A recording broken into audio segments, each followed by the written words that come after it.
The episode starts with Eichhorst approaching some men who previously helped Vasily and Quinlan to find the pit assembly. Eichhorst takes down 2 of them and spares the remaining one named Benjamin to take him as his driver. Then they drive in Benjamin's truck to find Vasily and Quinlan. Meanwhile, Vasily, Quinlan, Charlotte, and Roman prepare to leave for the airfield, where they plan to trade the armaments with a plane. Before heading, Quinlan suggests Vasily to leave behind Charlotte, considering her safety. However, Vasily wants Charlotte to come and asks her to make a decision. Surprisingly, she decides to stay back and perhaps go to her father in Montana. We are taken back to 1888 London again, where Quinlan has moved in with Louisa and her daughter, Lydia. Whether it's playing hide and seek with Lydia or going to theaters with Lauja, Quinlan is living a good human life and actually enjoying it. On the way to the theater, one night, some vampires come across Quinlan and Louisa. Quinlan manages to kill the vampires, until the master speaks through one of them and states he will come after him.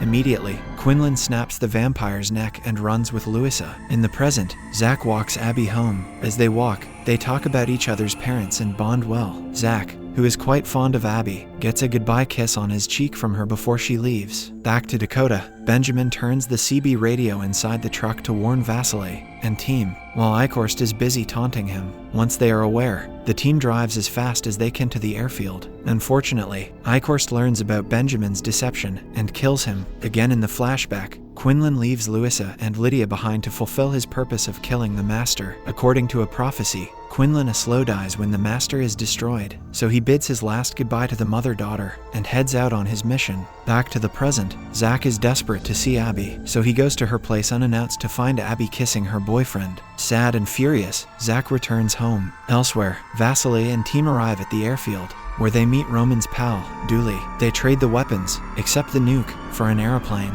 As they load the nuke, Charlotte asks Vasily to stay back with her, but Vasily, who has sworn to protect New York, refuses her proposal and let go of her. A flashback to Quinlan's story in 1888 shows that he has soon found the master. They indulge in a duel, where Quinlan gets a chance to kill the master forever. However, Quinlan hesitates, giving an opportunity for the master to bounce back and stab him. The master then leaves to hunt Quinlan's new family, Louisa and Lydia. Later, when Quinlan frees himself and goes home, he finds the mother-daughter in a transition phase. Then, he washes his human-looking makeup and sets the mother-daughter free from their new vampire life. In the present, Abby shows up to work at Zach's place. Mad with what he saw, Zach asks Abby about her boyfriend. He outbursts saying he did everything for her and is supposed to be her boyfriend. When Abby explains he's just a kid and she doesn't think of him in other ways, he slams a plate to the ground. Since Abby refuses to clean his mess and decides to leave, Zach tries to stop her. Just when she pushes Zach against the wall,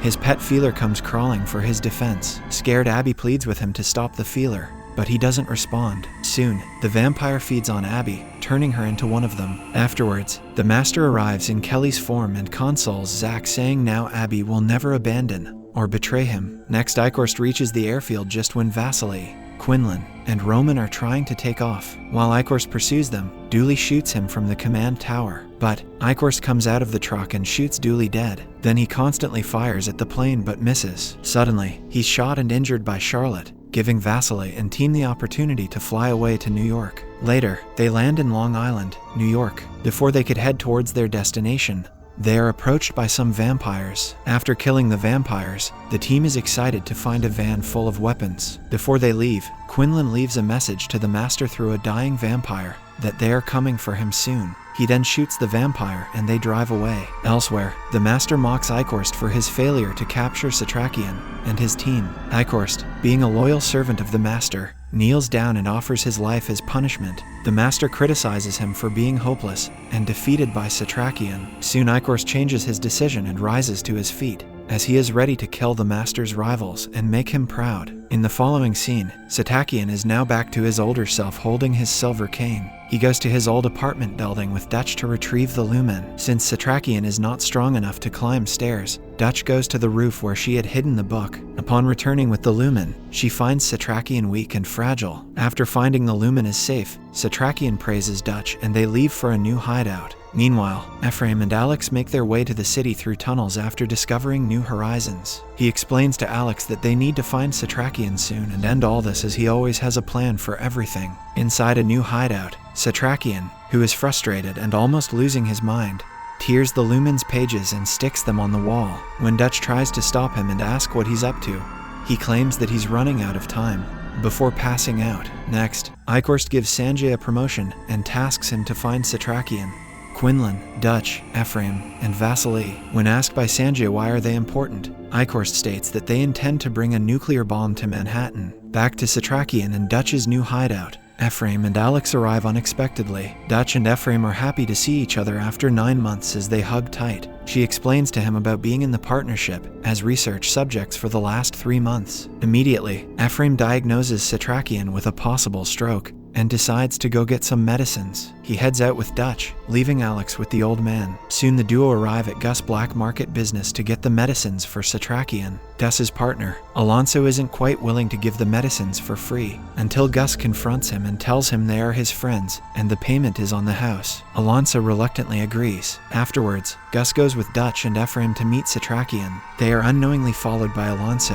On the way, they see digital displays of the partnership with wanted notices for Satrakian, Dutch, Ephraim, and Quinlan. When they reach inside, Satrakian is surprised to see Ephraim and Gus. The old man lashes at Gus for not helping them when they needed him, but Gus assures that he will stick by them now. Elsewhere, Vasily and Quinlan are stopped at a checkpoint by the guards. When the guards see the wanted brochure and try to stop them, the two heroes shoot them and flee. In the next scene, Ephraim and Satrakian have a conversation where the old man says he believed that Ephraim would return someday. Then Ephraim shows a picture of New Horizon on his phone to Satrakian. It reminds Satrakian of the concentration camps during the war. He believes that the master got this idea to subjugate people, coerce them to organize and administer their own demise from the camps. Furthermore, he shows the pages of Lumen to Ephraim, saying it will help kill the master, but he's not sure if he can live longer. So, Ephraim gives the medicine to Satrakian, but warns to not take too many at once, since it's a blood thinner that worked as poison against the vampires back in Philadelphia.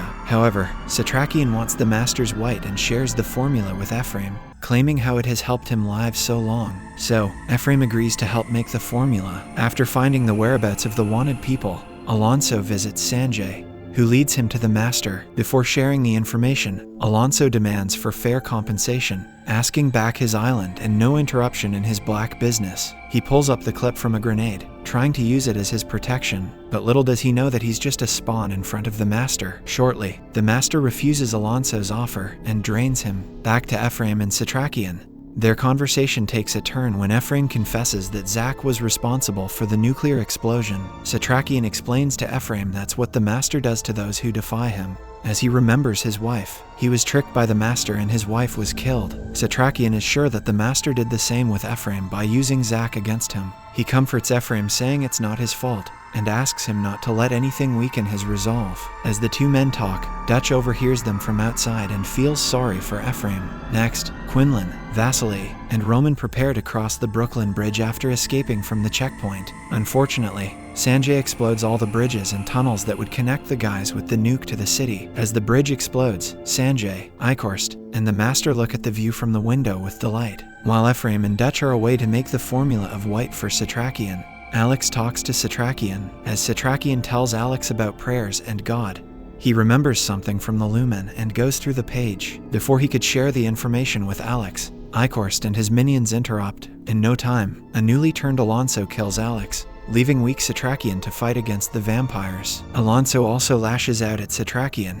but Eichhorst stops him, saying the old man belongs to him. He taunts Satrakian as A230385 and gives him a chance to kill, but poor Satrakian can't even gather himself up. While Eichhorst strikes Satrakian and mocks him for believing in God, Gus and his cousin, Raoul, arrive to save the old man. The two cousins are able to take down the minions, but Eichhorst and Alonso escape. As they go looking for Eichhorst, Gus shouts that he's ready to settle up and take revenge for his mother, brother, and Angel. Just then, some worms slither inside Raoul's eyes and Eichhorst snaps his head. While Alonso grabs Gus, Eichhorst lashes out his tentacle to attack Gus. Meanwhile, Satrakian stabs Eichhorst from behind, saving Gus from turning into a vampire. Unfortunately, the stab doesn't do much damage to Eichhorst, who grabs Satrakian by the neck and lifts him up. Before draining Satrakian, Eichhorst asks him to admit that he has always been curious about what's on the other side. Struggling with his life, Satrakian taunts Eichhorst if he will just flap his lips all day or kill him. Enraged, Eichhorst unfolds his tentacle and drains him, causing Satrakian to drop his empty medicine bottle given by Ephraim. Turns out, Satrakian took the bottle of blood thinners all at once. Since Eichhorst consumed Satrakian's blood,